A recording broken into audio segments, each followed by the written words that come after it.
All right, let's talk about this. So, there was a lot of different kinds of shorts videos that I was prepped to doing.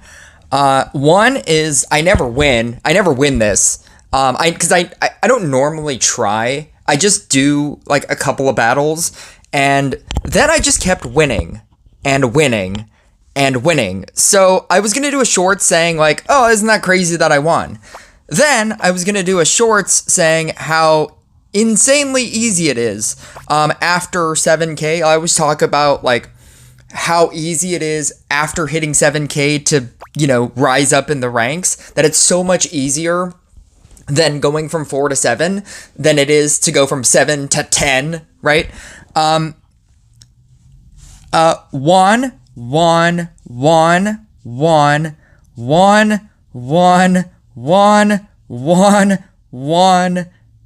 Yeah.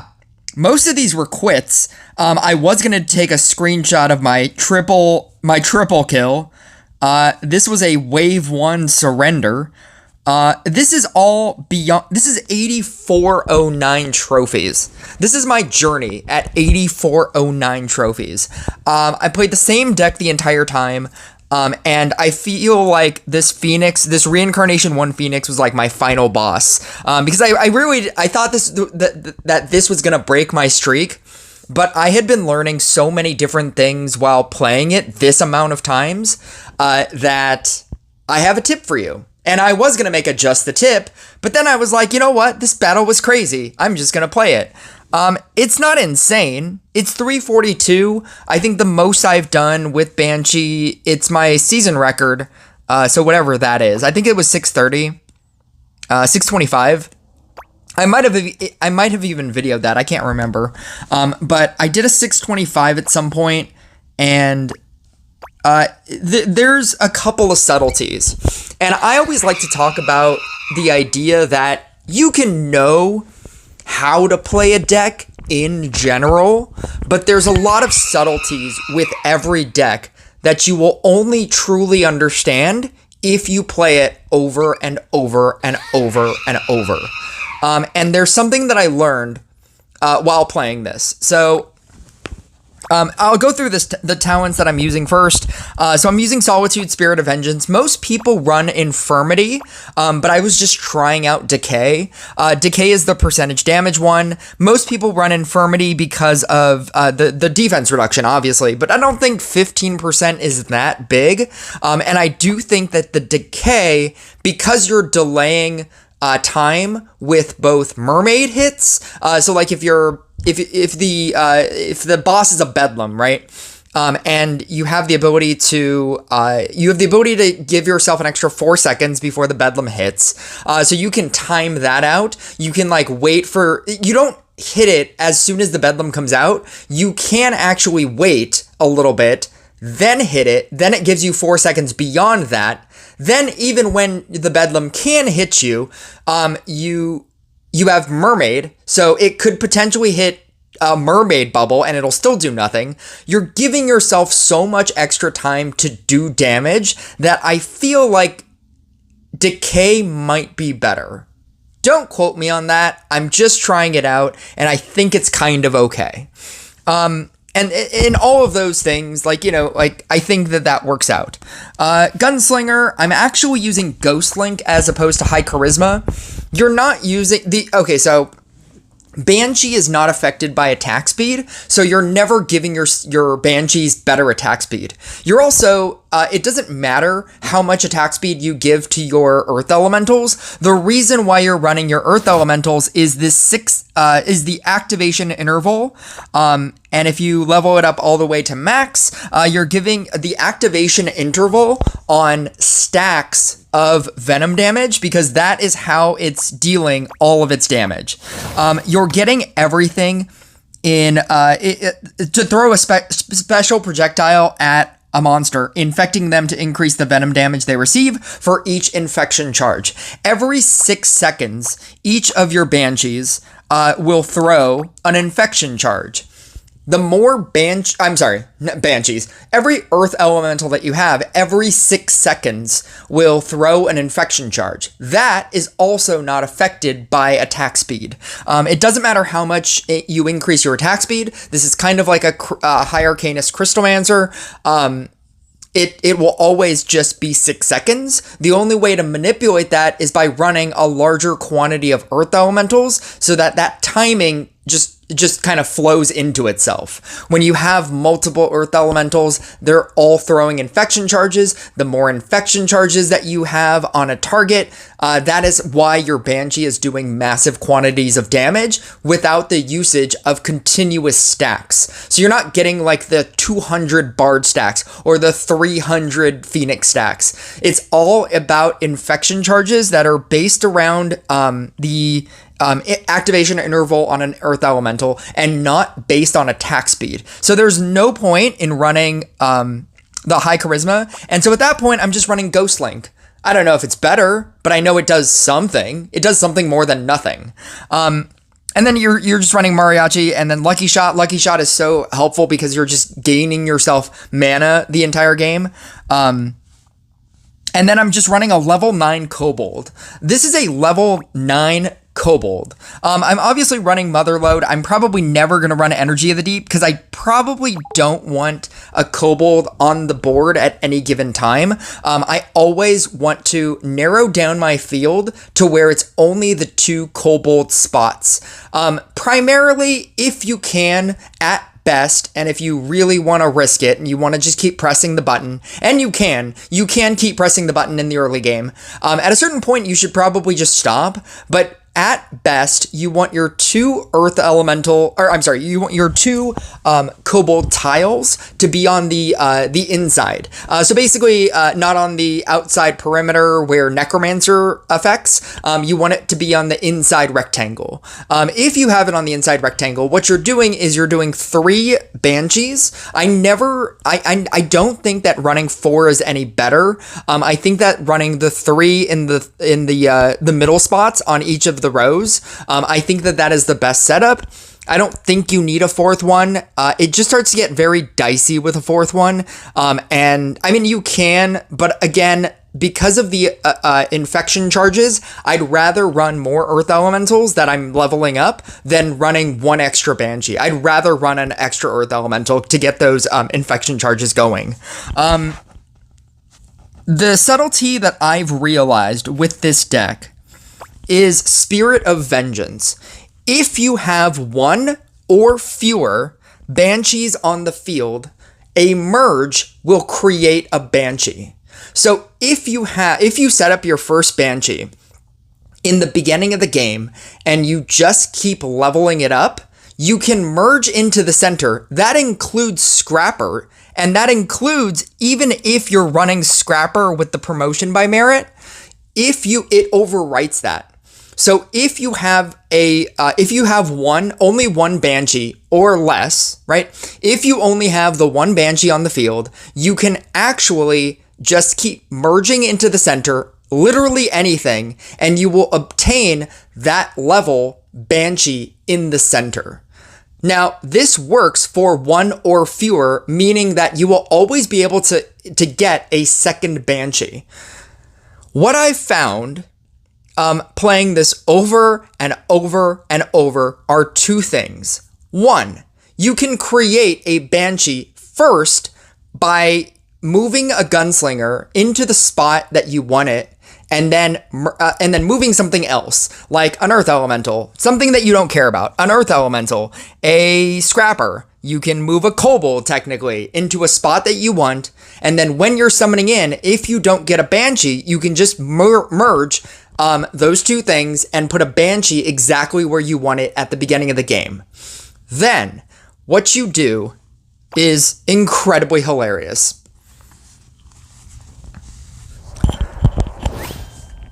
In order to get that second Banshee, after you start to basically get 10 stacks on your first Banshee that you're leveling up, to get that second Banshee, as long as there is a second Banshee in the middle, that's feeding the first Banshee that you're starting with, you can merge Scrappers, don't level them down, and then merge two Mega Scrappers and get a giant second Banshee as soon as your first one finishes. This feels like a subtlety that nobody really talks about. They probably do this, presumably. But this is such a unique way of guaranteeing yourself a second giant Banshee. The problem with this deck is obviously that you're just running a large quantity of things, and if you don't have a Zeus, and you're having to risk Scrapper hits, hitting specific things, it starts to become a little bit dicey when you have like level 1 Banshees that have the ability to just get Blazing Burn, to get Red Guide. So right here I have a singular Banshee in the middle. That means that I can actually merge out things. I can merge out Scrappers and combine and make bigger Scrappers. Like right now I have the 3 and I have a 2. As soon as I merge in the center again to get a second Banshee, I can start merging Scrappers again. Obviously, I don't want to get rid of my Recycler, and so I'm waiting for a second Banshee. I'm waiting for a second Scrapper that I can actively merge. And then as soon as I get that, I'm just basically going to be able to... I think it happens pretty soon. I'm sorry. I believe all of this happens round 5. I think that's when I finally have enough stacks on my my initial Banshee that's right there. And then I have all the Scrappers that I need, and then I just make a Mega Merge. I don't get the God setup, which is the 2 Kobold tiles in the center. But even as long as you have 1 in the center, you can sacrifice a space on the outside, as long as it's not in your Banshee squares, which is going to be from top to bottom. It's A, B, and C, and then left to right the squares are 1, 2, 3, 4, 5. So you want it in the B1 square.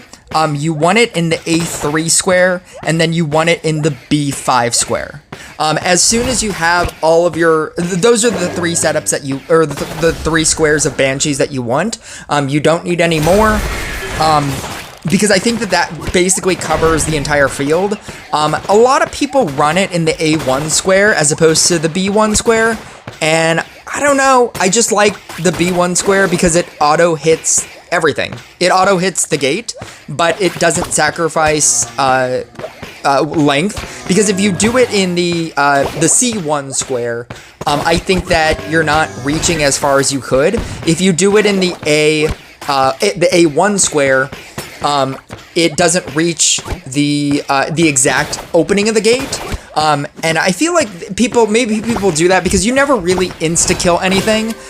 You have everything has the ability to just like travel a little bit more.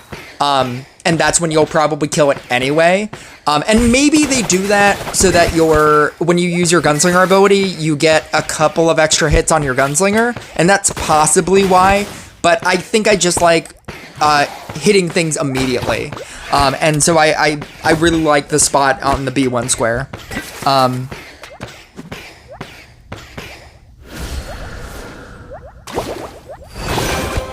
I presume it already happened. Whatever the thing I did to get that level 4 on the side, I needed the level 3. I needed the level 3 Gunslinger in order to move the level 3 Scrapper, and then as you probably already saw, I got a second level 3 Scrapper. I only had the 1 on the field, and I was able to merge 2 level 3 Scrappers into the level 4 on the side. So not only do I have an already made level 5, because I was building it up, because it was the only thing on the board, but I was able to also have an automatic level 4 on the right side. I think that those are the 2 most important pieces in the Banshee puzzle. The one in the middle, it's important, but it's not as important as the one that is near the gate and the one that is near where you will die. The thing that you'll probably die the most to, if not just, you know, like an over amount of damage that you can't deal, it's King Pudding. King Pudding is a problem, and you really need that Banshee on the edge in the B5 square. The one in the center is kind of just there, and if it levels up, that's great, and if it doesn't, it's not that big of a deal, but you want the two, the B1 and the B5 square to be very big. You don't want those to die. If either of those die, you're probably going to die. And then you basically just crowd the rest of it with Earth Elementals. You have the opening, you have this center rectangle in order to work with. Every time you summon in a Banshee, you just let your Banshees eat it. You can have multiple Banshees. That was the other reason to running 3 as opposed to running 4. If you run 3, once you summon in another 4th one, so that your main Banshees can eat it, your Banshees don't shut off. Once you have 4 Banshees that are main Banshees, and you summon in that 5th one so that your Banshees can eat it, all of your Banshees shut off, and that's very bad. Your damage decreases a lot. I think these are the 2 Kobold tiles that I keep for the rest of this game. So you basically want to fill up your board with just a ton of scrappers. You don't really want to merge them all out because you need things to fill up spaces. So like I said, again, so that your recycler can just bounce off of those 2 tiles, and then you can just keep summoning in Kobold after Kobold after Kobold and gain infinite damage. I was obviously running Enchant Sword for a very long time, and I think eventually I have a level 15 Enchant Sword, and it was working really well, but I think that because I know I'm going to switch to Kobold at a certain point, I'm going to start leveling it up as soon as the next event comes up. I think I can get it to a level 11 if I had the orbs, but as soon as because I know that I'm going to switch to Kobold, I just thought that I would try the deck and get used to it with using a Kobold. But yeah, you just kind of like, you get your Amulet of Swiftness tiles. You don't want to run Magic Amulet because you don't have choice of where your tiles are going to be ever. So Amulet of Swiftness is really the only thing that you can run. I am running a sword. You can argue that you could use a crit bow. I do think I really like the sword. I have like a pretty leveled up crit bow. I have a crit bow that has a gold counterspell. But in all honesty, the gold counterspell is not really the deal breaker. I think I just need the more damage. I think just the base damage is what I need. Obviously, Spear is not going to do anything. And then I think I'm running like a Mage Robe or something. I think that if you don't have a Chainmail, Mage Robe is probably the best thing to run because of the Scrapper nerf and needing to needing to summon in so much more to get Scrapper to work. And the fact that everybody runs Scrapper that's not running, or I guess he's not running a Scrapper, but most decks are running Scrapper. Scrapper is going to be the first thing that I reincarnate as soon as I get orbs as well. I just got 1,000 orbs because I just passed Dragon Rift and I needed the exactly 200. And so I'm gonna reincarnate my Scrapper first because you're just gonna forever, if you're not planning on getting a Zeus, you will forever use Scrapper, and I think it's just gonna be in every deck. I don't know if I'm specifically going to only reincarnate it to 3, but I know that it's going to be my first reincarnation. And then, yeah, you just kind of... I combined those myself. I didn't want to run the risk of it eating something random. And because it was a level 1 Scrapper and I had a level 1 Scrapper, I was like, I'll just combine these, it's fine.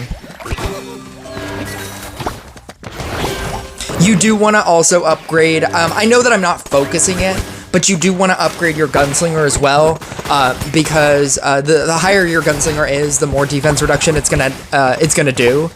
So you do want to level that up, even though I'm not focusing it. I just happened to get lucky with my scrapper hits.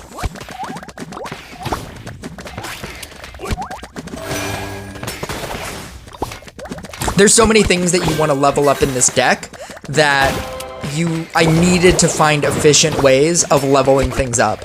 One of those things was to just leave the one main Banshee, the B2 Banshee on the field and leveling that up. And then the other one is obviously the ability, the Spirit of Vengeance ability. Like manipulating the Spirit of Vengeance ability.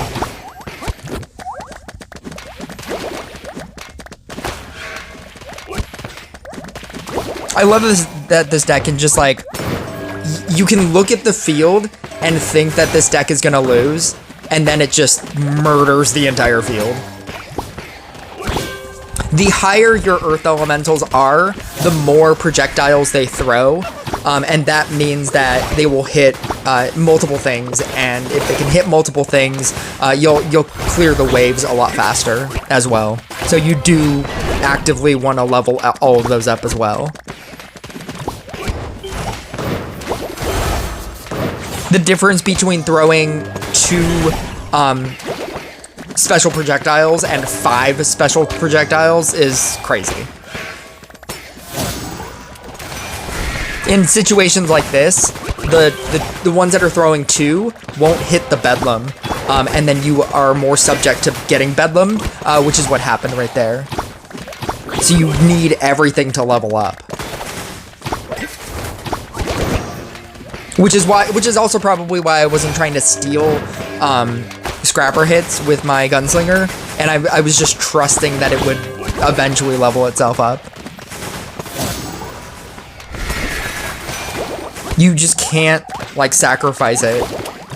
This is also why I think I'll never run the kobold that stays on the field, the level 13 talent. I'm never gonna run that. I want my kobolds to go away. I want this setup, and I just want to keep bouncing kobold hits.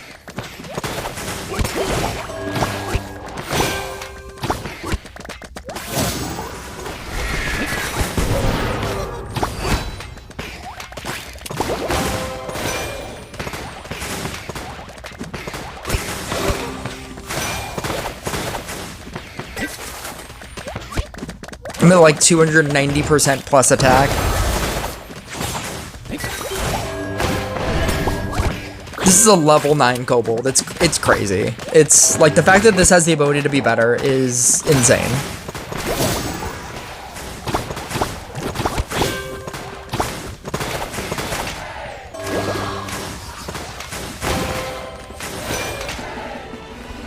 But yeah.